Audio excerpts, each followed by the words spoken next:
Yan. Maraming trabaho po sa Poland. Mostly factory. Yan. And then, meron na tayong open ngayon na yung hotel, no?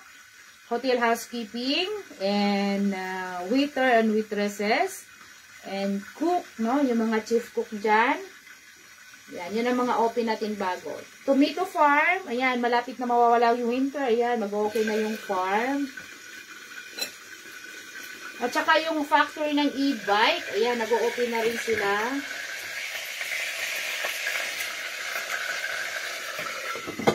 Hala, parang matagal, lakasan ko nga yung apoy ko. Pag-abutan pa ko ng oras, hindi pa ako nakakain. Ayan, ano to? Anong tanong to?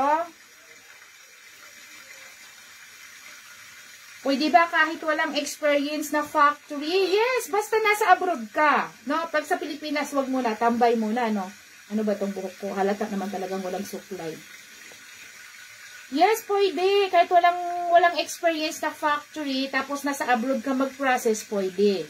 No? Pwede. Pero pag nasa Pilipinas ka, Diyos ko po, pahirapan ang Pilipinas natin.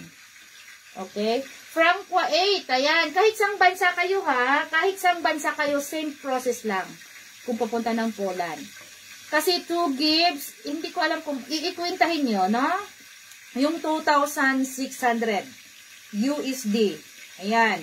And then, equivalent nyo yan kung magkano ngayon ang zloty. PLN, no? Sa pera sa Poland. Hindi ko alam kung magkano sa peso yan. No? Kasi, pinaprepare ko sa inyo yung 1,300.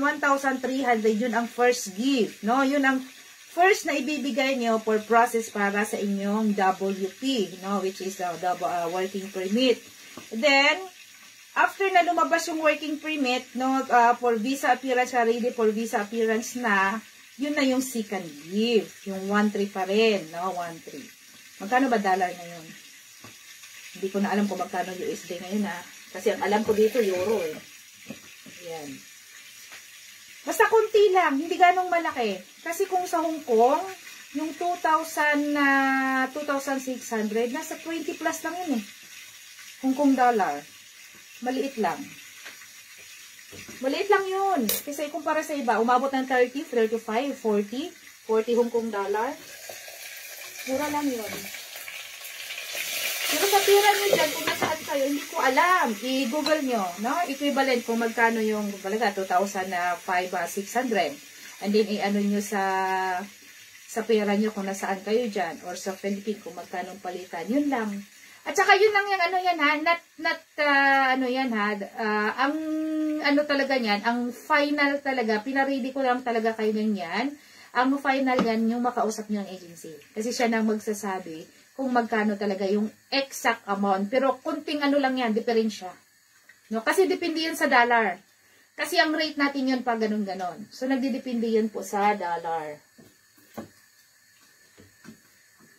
And then, ang proseso ng ating, ang ating working permit, aabot talaga kayo ng 3 to 5 months, no? Ganun katagal.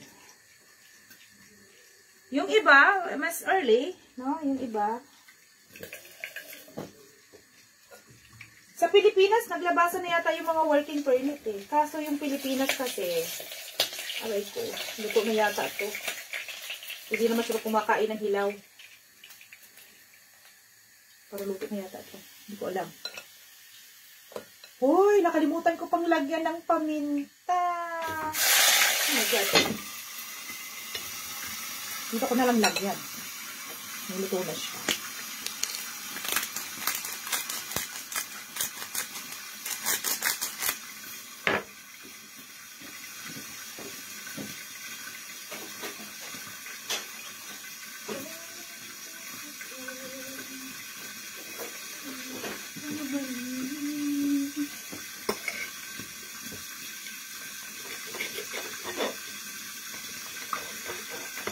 Hiwain ko na para ready to eat na siya pag humarap na ako sa lamesa.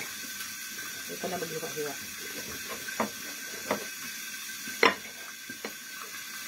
Luto naman siya.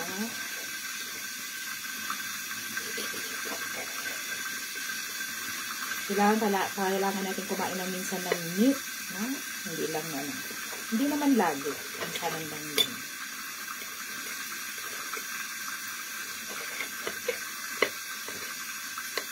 Kasi more on ng vegetable ako dito at saka fruits.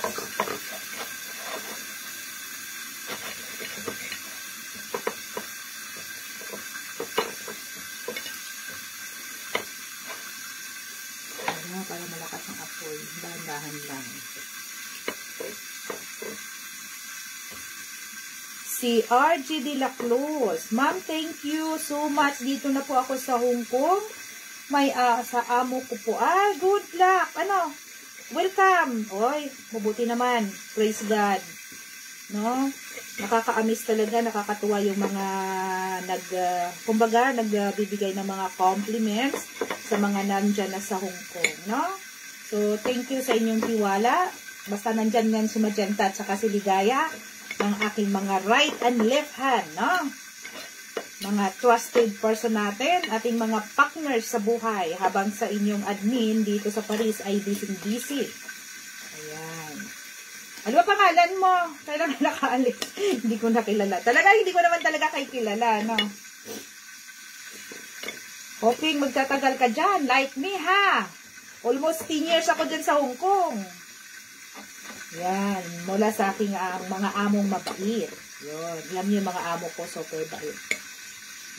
Hindi ko alam, nanonood lagi sa aking mga pag nagla-live ako. Kahit sa aking mga videos. Kasi friend ko sila sa Facebook.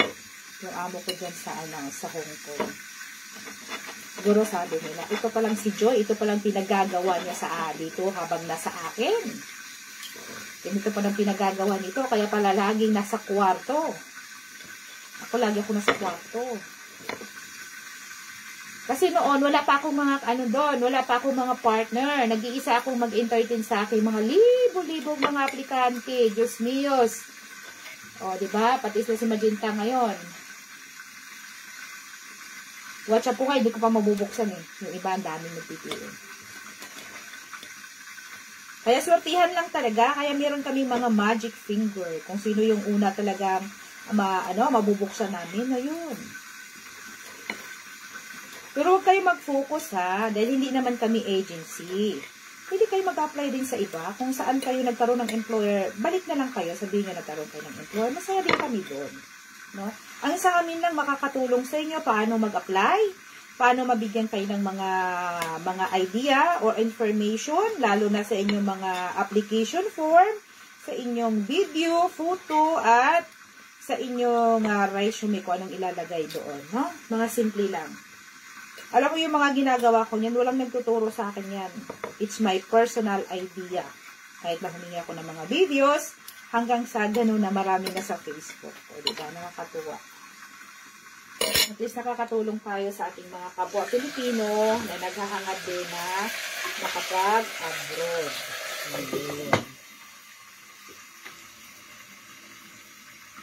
Siguro, and then, mag-slice ako ng kamatis.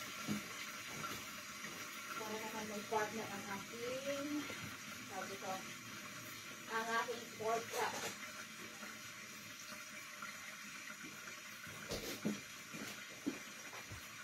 Para may partner ang aking pork chop, magtiwa ko ng kamatis.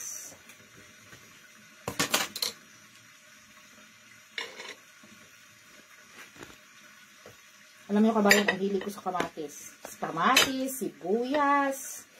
Kinikilaw ko lang yan.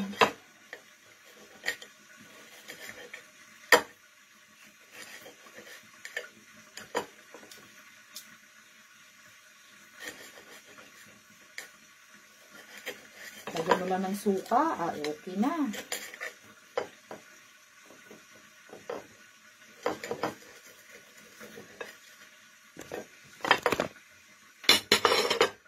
Hanggang imagination na lang tayo, no, pag nasa abroad. Na sana, pag uwi ko, may handa ng pagkain at kakain na lang. Pero sa abroad, hindi. Kahit may sakit ka, babangon ka, ikaw ang mag-alaga sa sarili mo. Yun ang mga hindi naiintindihan sa mga kamag-anak natin, sa mga mahal sa buhay. Akala nila, ang buhay sa abroad ay masaya naman, pero behind, no? Behind, marami tayong mga iniisip. Kaya kuminsan, yun ang dahilan sa akin na hindi ako makapatulog ng